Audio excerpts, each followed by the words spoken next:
तीन अलग अलग परिभाषा होती है पुत्र की।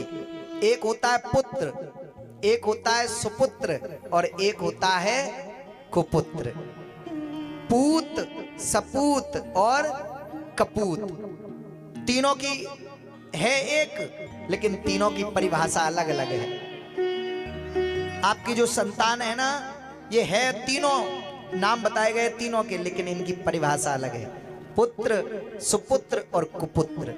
पूत, सपूत और कपूत।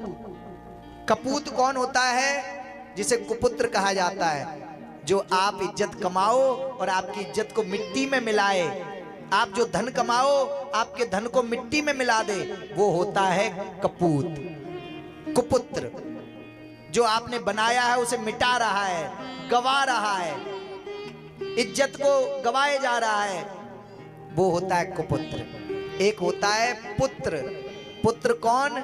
जो आपका नाम रोशन करे, जो अपने माता पिता का मान बढ़ाए, जो आपने धन कमाया है उसको हाथ ना लगाए, अपनी मेहनत से अलग से धन कमाए और अपने माता पिता को उस धन पर ऐश्वर्य कमा करके दिखाए, वो होता है पुत्र।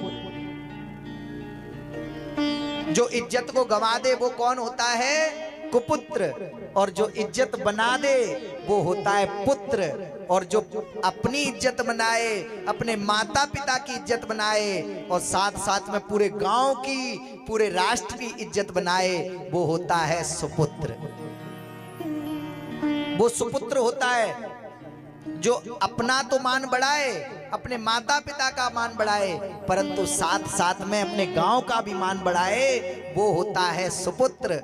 और जब माता पिता अंतिम समय हो और अंतिम समय में रोते रोते कहें कि बेटा अगले जन्म में तू हमारी कोख से जन्म लेना, वो होता है सुपुत्र। जो माता पिता ऐसा कह जाए ना सेवा करते समय कि भगवान से यही मांगते हैं कि अगले जन्म में तू ही बेटा बन करके आना, उस पुत्र का जीवन धन्य हो गया, वो सुपुत्र हो गया। और जो माता पिता ये बोल दें हे भगवान अगली बार से ऐसी संतान मत देना, ऐसा बेटा मत देना, समझ लेना कि उस पुत्र का जीवन नरक बन गया।